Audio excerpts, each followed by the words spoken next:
Bonjour et bienvenue dans ce 19e podcast Ça avance, ça avance. Salut à tous. Donc aujourd'hui, on répond encore une fois à vos questions. Et puis, je t'en prie, Anthony, à toi de jouer, hein.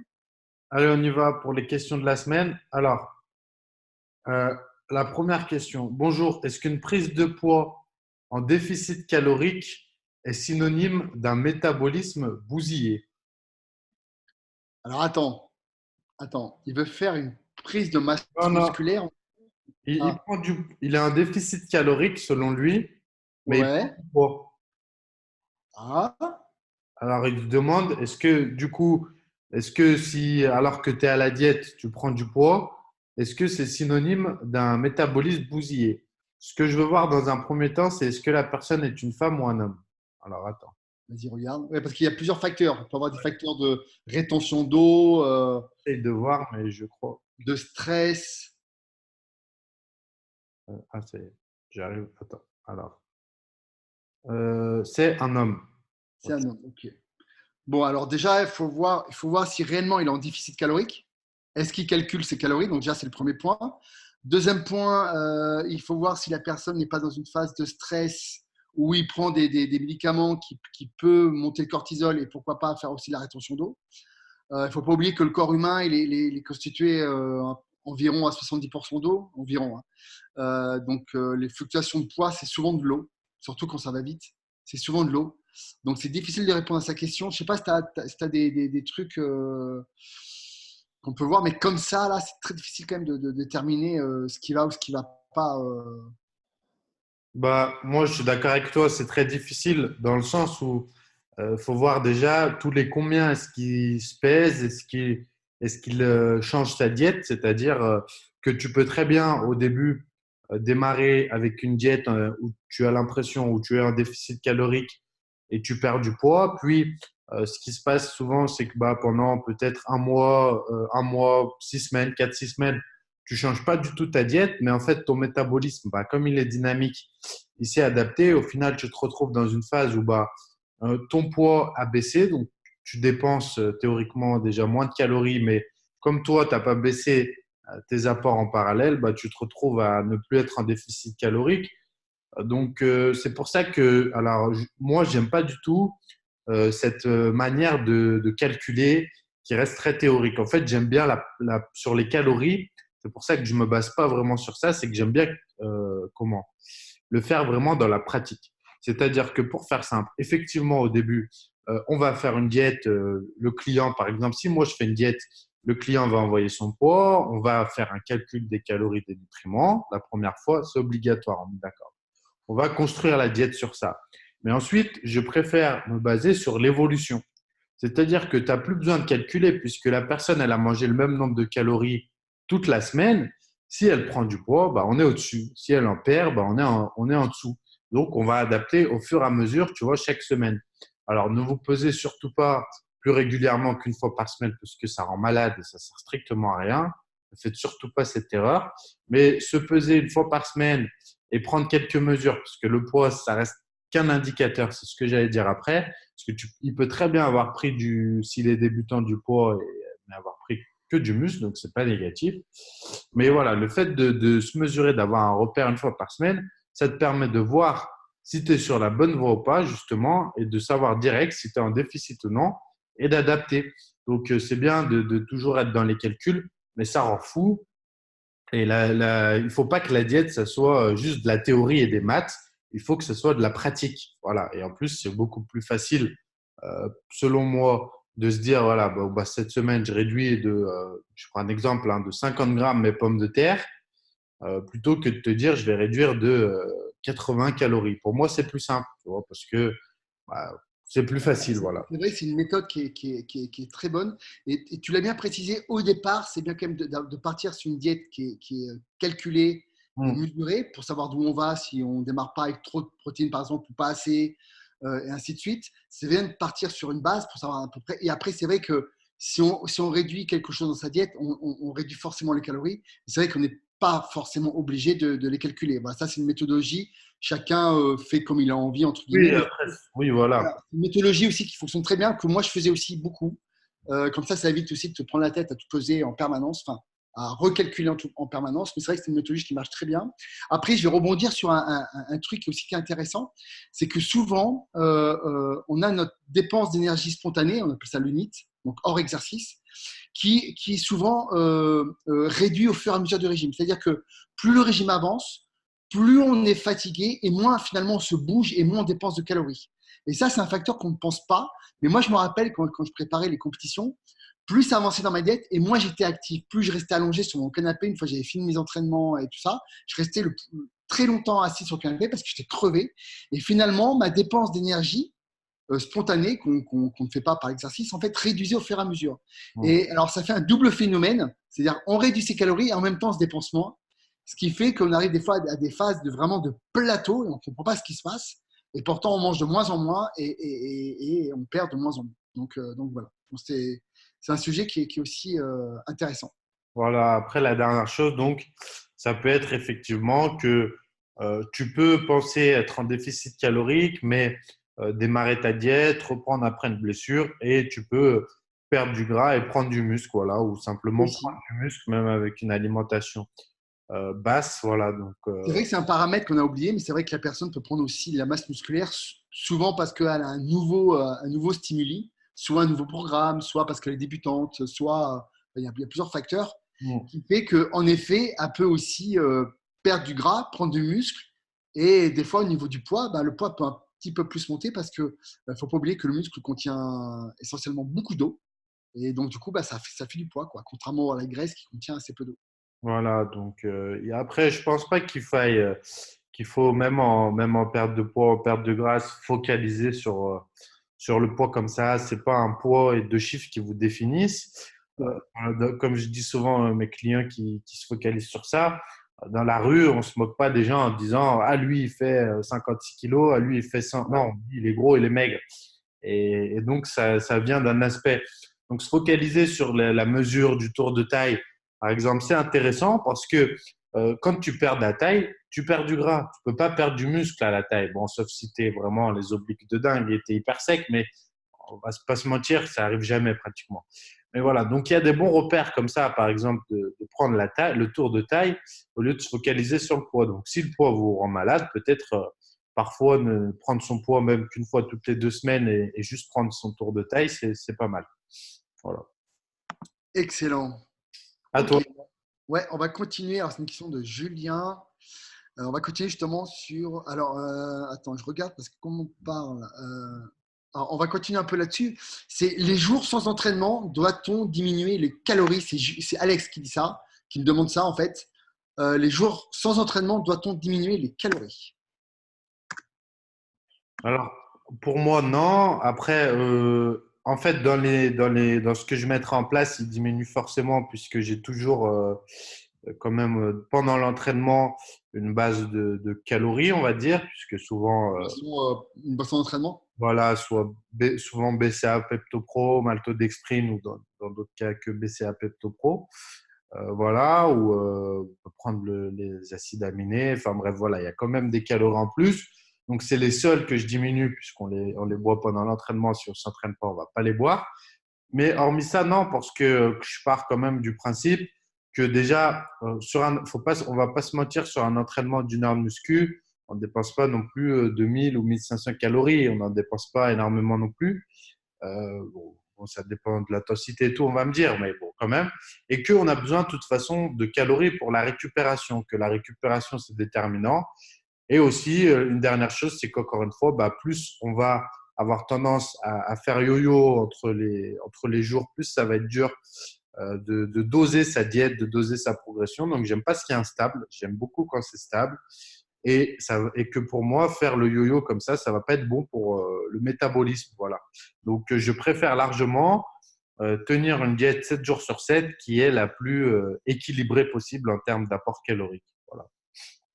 Ouais, c'est intéressant. En fait, il y a tellement de méthodes possibles. Après, ça dépend si la personne est en perte de poids ou en prise de muscle. Voilà, il y a plusieurs paramètres aussi à prendre en compte. Il y a plusieurs choses qui sont possibles. On peut effectivement, les choses sans entraînement, réduire un petit peu ses calories si vraiment on est à cheval par rapport à ça. On peut les maintenir pour aussi peut-être mieux récupérer et voilà. Voilà, il y a plusieurs choses. Il n'y a pas forcément du mieux ou du moins bien. c'est assez individuel, ça va dépendre dans quelle phase on est. Donc, encore une fois, c'est assez difficile de répondre sur une question aussi simple sans avoir les paramètres qui vont autour. Donc, ça va dépendre de pas mal de choses. Hum, hum, hum. À toi. Alors, question suivante. Euh, Quelle est la meilleure source de lipides selon vous? La meilleure source de lipides? Très intéressant. Ouais, bonne question. Alors, Alors, déjà, je vais vous donner une petite, on va dire un petit truc qu'on va mettre en haut. Déjà, il faudrait déjà qu'on ait, alors ça va peut-être choquer beaucoup, mais il faudrait qu'on ait plus de 50% de graisse saturée dans notre consommation de lipides. Alors, je sais, c'est pas le discours qu'on va entendre au niveau des instances de santé en général. D'ailleurs, il y a une étude qui est sortie il n'y a pas longtemps là, sur le cholestérol qui disait que plus, plus la consommation de cholestérol était élevée, je crois, et mieux c'était pour la santé, ce qui paraît aberrant parce qu'on a toujours dit le contraire durant des années. Pardon, j'ai un petit chat. Mais en fait, en vrai, il faudrait plus de 50% de l'apport, plus de 50% de nos apports en lipides de manière saturée. Alors vous allez me dire, mais pourquoi? Parce que les graisses saturées, en fait, sont des graisses stables, qui ne s'oxydent pas, qui ne posent pas de problème, contrairement à ce qu'on a cru pendant des années. L'industrie, on va dire, pharmaceutique nous a diabolisé les graisses saturées en disant qu'il fallait arrêter d'en manger, que ça crée des problèmes justement de cholestérol, et on nous vendait derrière des doses massives de statine. Il faut savoir que c'est l'un des médicaments les plus vendus au monde qui rapporte des milliards et des milliards et des milliards de dollars. Et aujourd'hui, on se rend compte que ce serait plutôt l'inverse. Donc, même complètement l'inverse. je te Donc, rassure, les statines, c'est toujours autant prescrit, hein. J'ai des clients.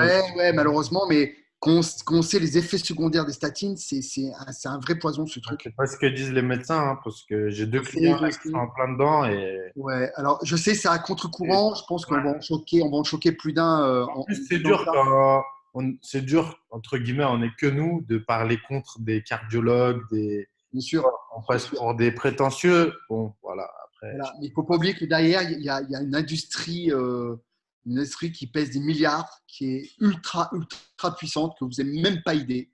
Voilà, ça brasse des milliards et l'industrie pharmaceutique est l'une des industries, un des lobbies les plus puissants au monde. Voilà. Sauf que nous, on croit que les médicaments, c'est que pour nous soigner. Je peux vous dire que ça brasse des milliards et quand ça brasse des milliards, forcément, il y a des conflits d'intérêts et on va faire en sorte que on peut parler de plein de choses, hein. On peut parler aussi des médecins ou des grands médecins et chercheurs qui sont sponsorisés par les labos pharmaceutiques. Donc c'est très compliqué. Il faut voir comment ça se passe, hein. Il y a des conventions ou même qu'on on incite, si vous voulez, des médecins à vendre tel et tel produit, et puis en échange, ils ont des voyages fabuleux. Voilà, c'est des pratiques ultra courantes, hein. C'est un peu l'omerta, on ne peut pas trop en parler. Enfin, c'est un peu tabou, plus ou moins, mais bref. Tout ça pour vous dire attention par rapport à ça. Mais en tout cas, moi, ce que je pense, c'est peut-être toi aussi, Anthony, mais notre point de vue par rapport à ça est qu'il faut au moins avoir plus de 50% de graisse saturée. Alors, graisse saturée, ça veut dire quoi? Par exemple, dans l'huile de coco, on peut en trouver dans le ghee, le ghee, je ne sais pas comment ça se prononce, excusez-moi. En fait, c'est un beurre qui est clarifié. On peut en trouver dans le jaune d'œuf. C'est pour ça qu'on vous conseille de ne pas séparer du blanc du jaune, parce que le jaune d'œuf est une source déjà de minéraux et de vitamines qui est exceptionnelle et qui contient aussi des assez bonnes graisses. Euh, voilà, il y a le chocolat noir, il y a les graisses laitières quand c'est de bonne qualité. Alors je sais que avec Anthony, on n'est pas toujours très d'accord là-dessus, mais voilà. Et puis voilà. Ensuite, vient en second les graisses monoinsaturées, comme par exemple l'huile d'olive, l'avocat, où on trouve essentiellement des graisses monoinsaturées, mais il ne faut pas oublier quand même que les graisses saturées doivent être même au-dessus des graisses monoinsaturées. Et ensuite viennent seulement les PUFA. Les PUFA, donc c'est les graisses polyinsaturées, oméga 6, oméga 3, qu'il va falloir quand même diminuer d'une manière assez importante, contrairement à ce qu'on croyait pendant des années où il fallait qu'on consommait de manière, il fallait que ça soit quasiment 50%. Et non, non. Ce sont des graisses qui sont plutôt oxydatives, qui sont très sensibles notamment à la lumière et à la chaleur, et dans le corps qui peuvent s'oxyder. Donc, il faut faire très attention, notamment consommer suffisamment de vitamine E pour limiter aussi l'oxydation, qui est un effet protecteur par rapport à ça. D'ailleurs, je parle un peu beaucoup, mais après je te laisse la parole. Vas-y, Je vas-y. termine là-dessus. Sur des personnes, par exemple, qui sont en surpoids et qui perdent beaucoup de poids, il y a une grande libération finalement d'acides gras, notamment polyinsaturés. Et généralement, les personnes qui sont en surpoids ont mangé beaucoup de graisses type oméga 6, qu'on retrouve par exemple dans l'huile de tournesol, qu'on retrouve aussi dans l'huile de pépins de raisin et autres. Et attention, parce que ces graisses sont tellement dangereuses que ça peut être intéressant de prendre une source de vitamine E, et les quatre sources, enfin, notamment deux, mais allons-y jusqu'à quatre, de tocopherol, en fait, qui protège ce déversement, entre guillemets, de graisse polyinsaturés. Donc, ça peut être un petit info quand vous avez des personnes qui sont vraiment en surpoids ou en obésité, c'est vraiment de prendre un complément de vitamine E pour contrer en fait ce potentiel danger et inflammation que peut créer en fait cette libération massive de graisse polyinsaturée. D'accord.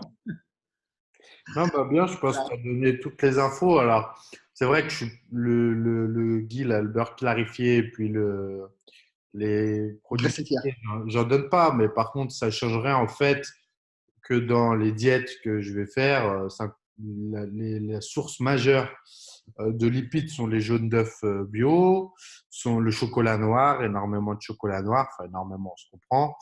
Chocolat noir, jaune d'œuf bio, huile de coco pour la cuisson et huile d'olive. Donc, tu vois, c'est les quatre sources de lipides que je dois utiliser Parfait, parfait. principalement. Donc, tout ça pour dire que produit laitier ou pas, même sans aucun produit laitier, on peut Tout à avoir de fait. très bonnes graisses saturées et respecter ce principe-là. Voilà. Concernant les oméga 3, étant donné que le ratio oméga 6, oméga 3 est quand même important, comme tu l'as dit, quand tu dis qu'il faut réduire massivement les oméga 3, le problème, je pense, c'est que Oméga beaucoup 6, de gens oméga 6 aussi. pardon, Quand je parle oméga 6, hein, quand je parle des graisses polyinsaturées, ça englobe oméga 6, oméga 3. Hein. parce que tu as dit il faut réduire beaucoup les oméga 3. Alors, je pensais que c'était par rapport à ce Ah, que. c'est les deux en fait. Quand je dis les oméga, en fait, je parle des Ouais, plus. mais tu Ouais. vois, le problème de ça, c'est que les gens vont se dire je vais réduire, mais ils consomment. Le problème, c'est que Chris, tu vas consommer des oméga 6 sans t'en rendre compte dans tout ce que tu bouffes, mais pas les oméga 3 surtout de qualité, difficilement. Donc, en fait, les réduire, oui et non, parce que bon, si tu consommes aujourd'hui 40 gélules d'oméga 3 par jour, que tu consommes, etc., plein de produits, que tu faisais attention à ça, oui. Mais pour le commun des mortels, je pense qu'ils en consomment, allez, s'ils en consomment 1 gramme par jour parfois, c'est le bout du monde, tu vois. C'est pour Ouais. ça que j'aime bien quand même mettre les gélules d'oméga 3 dans la diète. Alors, il faut qu'ils soient de qualité, il faut qu'ils soient protégés de la lumière, il faut qu'ils soient au frigo, on est d'accord, sinon ça se Utiliser de la vitamine E dedans. et C'est des qu'ils petits ont de la détails, mais voilà. voilà, et qu'ils aient de la vitamine E dedans. Voilà, on va pas faire une pub, mais les tiens sont très bien. Voilà, ils sont de qualité. Parce qu'il y a plein de facteurs à respecter. Donc, euh, voilà, par exemple, si on prend les tiens, eh ben, c'est quand même très bien pour les gens qui veulent perdre du poids ou prendre du muscle, parce qu'il suffit qu'ils consomment, par exemple, ce qui est très consommé, très courant, des flocons d'avoine, et les oméga 6 sont déjà beaucoup plus hauts que les oméga 3. Donc, quelques gélules, ça va permettre d'équilibrer parce que les sources d'oméga 3 de qualité dans l'alimentation, ça coûte super cher. Tu vois, les gens vont dire, ouais, mange du saumon, mais je suis désolé, hein, mais un saumon, avant qu'il ait des oméga 3 de qualité, tu vas le payer 45 euros le kilo, 50 euros le Et kilo, puis, tu il ne faut vois. pas oublier une chose aussi, c'est que le saumon, c'est que souvent, tu le cuis bien. En Et plus, quand tu le quoi. cuis, en plus, du coup, toxiques les oméga 3. Ouais, ça se cuit très fort, c'est vrai. Et, ouais, et Ça se fait souvent, presque frire, souvent. oméga 3. Donc, non, alors c'est paradoxal parce que du coup, tu dis super, je vais avoir des oméga 3 dans le poisson, dans les poissons gras, dans le saumon par exemple, mais tu le crames le truc, donc toxique tes oméga 3, donc ça devient cancérigène, tu vois. Donc, alors qu'à la base, tu dis putain, le saumon c'est top pour ma santé, mais au final, tu niques un peu les oméga 3 parce que tu le cuis super, tu vois, c'est un peu, voilà. C'est pour ça que les macros, c'est peut-être un peu plus intéressant pour ça. Les macros et peut-être le saumon fumé. Alors, le problème, c'est la qualité. Ouais, il faut faire attention à la qualité, mais c'est peut-être plus intéressant. Mais pour moi, le plus intéressant, ça reste de ne pas se prendre la tête. Tu prends tes quelques gélules d'oméga 3 et puis le reste, tu tournes avec tes acides gras saturés, tes jaunes d'œufs, tu en as quand même aussi dedans. Et voilà. Voilà. D'ailleurs, Attends, je termine là-dessus. Et vas-y. pensez vraiment à réduire vos oméga 6. Ouais, voilà. C'est vrai qu'on en retrouve partout. On en retrouve, alors attention, parce qu'on en retrouve beaucoup dans les oléagineux, Mm. tout ce qui est amandes et tout ça. Donc attention, parce que je sais qu'il y a beaucoup de gros consommateurs d'amandes. Je vous rappelle que l'amande, d'une, c'est relativement riche en oméga 6. C'est bourré d'antinutriments. Donc attention quand même aux amandes. C'est pas si exceptionnel que ça. Donc attention à pas trop en surconsommer, comme j'en vois beaucoup, parce que finalement c'est pas si génial que ça. Alors je sais, on casse on casse un peu des mythes et des trucs comme quoi c'est le Saint Graal, mais c'est pas si extraordinaire que ça. On l'avait dit déjà, ouais. Ouais, on avait dit déjà, donc attention à pas trop consommer trop d'amandes. Je pense que les noix les plus safe au final, ça reste noix de macadamia, qui sont vraiment pour moi les noix qui contiennent quasiment le moins d'oméga 6, qui sont quasiment que des graisses monoinsaturées. Donc ça, c'est plutôt pas mal. Monosaturées, donc oméga 9, qu'on retrouve dans l'huile d'olive ou les avocats, par exemple. Et attention à l'huile d'olive, prenez toujours de l'huile d'olive bio à première pression à froid, justement pour avoir de la qualité, pour éviter aussi que ça détériore l'huile d'olive. Pardon. Et tiens, il y a une question que j'ai eue récemment sur Facebook qui rejoint ce qu'on est en train de dire. Alors, il y a une personne qui me disait, oui, alors elle disait vous, mais on fait tous les deux la même chose, entre guillemets. Elle me disait, vous recommandez les œufs bio pour en partie les oméga 3, mais vous dites de faire des crêpes avec. Et il y a des études, etc. C'est prouvé que si on fait chauffer le jaune d'œuf, il faut le consommer cru. Voilà. Elle m'a dit, le jaune d'œuf, il faut le consommer cru. Alors, qu'est-ce que toi, tu en penses? Et après, je dirai ce que je lui ai répondu. Alors déjà, pendant longtemps, alors ça va te choquer, mais pendant longtemps, on préconisait les poules nourries seigle blanc cœur, nourries aux graines de lin. Mm. Je suis beaucoup moins finalement partisan de ça. Voilà, je vous le dis clairement. Après, le taux d'oméga 3 dans les jaunes d'œufs n'est vraiment pas énorme. Vraiment, il faut le savoir, hein, c'est très faible en réalité. Alors, ce qui pose problème, c'est pas forcément ça, c'est plus qu'il y a certaines vitamines B qui sont un peu thermosensibles à la chaleur. C'est pour ça qu'on dit souvent qu'il faut consommer plutôt les jaunes mi-cuits ou crus. Voilà. Donc, c'est surtout quelques vitamines qui sont thermosensibles. Après, c'est pas parce que vous allez consommer quelques œufs complètement cuits, ça pose problème, hein. Une très bonne assimilation, digestion, il n'y a pas de souci. Après, évidemment, ne faites pas cramer, par exemple, vos crêpes. D'une, parce que vous allez vraiment détruire tout. Et puis, le fait de cramer, de toute façon, c'est pas bon pour la santé. Donc, cuire à feu doux. Et après, en plus des œufs. Enfin, moi, par exemple, je vais vous dire un truc. Moi, par exemple, en ce moment, je me fais ma crêpe à la farine de patate douce. Et je me mets dedans 2 œufs cuits au plat que je fourre dans ma crêpe avec un peu de gruyère bio, lait cru, un truc. Et je me fais une crêpe en fait salée en ce moment. Voilà, c'est un exemple. Ou alors, je me fais à côté 2 œufs à la coque que je mange en plus avec ma crêpe, avec de la compote dessus, et je me fais 2 œufs à la coque. Voilà comment moi je répartis les choses. Donc voilà quoi. Bah, déjà, premièrement, ce que je lui ai répondu, c'est que la crêpe, on la fait cuire à feu doux parce que sinon, elle n'est pas bonne. Donc déjà, de toute façon, on l'a toujours fait à feu doux. Donc à la chaleur, on la cuit. L'oxydation, elle est quand même différente de quand on va faire cuire un saumon ou voilà. Les œufs, Rien ça à se fait voir. jamais. Les œufs, pardon, ça se fait jamais cuire à feu fort, hein. Si vous avez fait un peu Oui, de cuisine, tu fais pas une omelette ou des œufs au plat à feu fort, c'est dégueulasse. Même le blanc ouais, devient hyper dur. c'est Donc ça. on voit que c'est pas fait déjà pour être cuit comme ça, premièrement.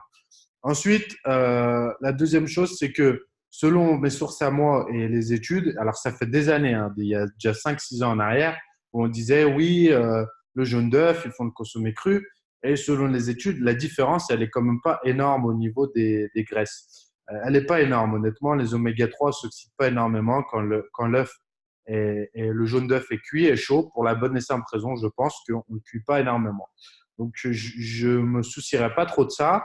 Ensuite, on ne le consomme pas le jaune d'œuf que pour les oméga 3, mais aussi pour le cholestérol et les graisses saturées, comme on l'a dit précédemment. Donc, il y a ça à retenir. Comme on a dit, on préconise 50% d'acides gras saturés. Alors, tu as dit 50%, mais à peu près de graisses saturées en plus. Donc, on ne se focalise pas que sur les oméga 3 et se focaliser que sur les oméga 3 pour les jaunes d'œufs, ce serait une erreur puisqu'il y a plein d'autres choses intéressantes. Peut-être la vitamine B, effectivement, mais il y a d'autres choses. Il y a de la chioline dedans, c'est quelque chose de très intéressant, par exemple, pour le cerveau. Enfin, voilà, il y a plein d'éléments dedans qui sont intéressants. Ouais. Il faut savoir qu'on parle souvent de super aliments en nous donnant des fruits exotiques ou des trucs, mais je vais juste vous dire un truc, hein. L'œuf, c'est le super aliment par excellence. Hum, Parce que le truc, il vous contient quasiment toutes les vitamines et tous les minéraux du règne animal ou végétal, quoi. Je veux dire, le truc, c'est une bombe atomique. Il manque juste du calcium, mais en fait, c'est dans les coquilles. Donc, pour vous dire un peu que l'œuf, c'est vraiment un truc de psychopathe et que normalement, si vous faites quasiment que des œufs, vous ne serez jamais carencé de quoi que ce soit. Mais tu sais Donc, que c'est pour vous dire moi, que, voilà, quoi. mes Et diètes, surtout le jaune d'œuf. Le jaune d'œuf. ouais, ouais, les diètes que je fais, il y a énormément d'œufs dedans. C'est très bien, c'est très bien. Si vous n'avez pas d'intolérance à l'œuf, parce que ça arrive malheureusement, voilà, c'est vraiment un super aliment. Et au lieu de vous prendre la tête à acheter des graines de chiasse, Bah, c'est beaucoup des moins petits cher, trucs comme surtout. ça, ou des baies de goji C'est cultivées en beaucoup, Chine, franchement, les jaunes d'œufs bio ou ramenés de la ferme, et c'est parfait, quoi. c'est beaucoup moins cher, surtout. En Tu vas plus, prendre la spiruline, là, on va te dire c'est riche en protéines, mais pour avoir l'équivalent d'un œuf, tu payes 100 euros, quoi. c'est ça. C'est Un ça. œuf, c'est au centime, c'est quoi, 10 C'est un truc carré, ouais. centimes un œuf, tu vois. C'est ça. Donc voilà, faut quand même faire C'est vrai. le calcul. Bon, c'est à qui la question suivante? À Je crois toi? que c'est moi. Ouais. Vas-y. Euh, alors, on va me faire une petite question d'entraînement parce qu'on a parlé beaucoup de nutrition. Pour des biceps courts avec des bras longs, que faire? C'est Belle Balou qui dit ça. Pour des biceps courts avec des bras longs, que faire? Bon, déjà, c'est un peu la merde, hein. T'as pas de Coupe-toi bol, mec. coupe- coupe-toi le bras. T'as pas de bol. Tu veux en parler ou Ouais, bah écoute, je sais pas si on en a pas On en déjà avait parlé parlé, la je crois, une dernière fois. fois. Je crois qu'on en a parlé une fois, mais on peut faire un petit, On un va petit faire un résumé. récap. On Ouais. va faire un récap. Quand La le dernière question en plus, parce qu'on arrive à une demi-heure, donc on va répéter que malheureusement, au niveau de l'insertion, ça euh, se change pas.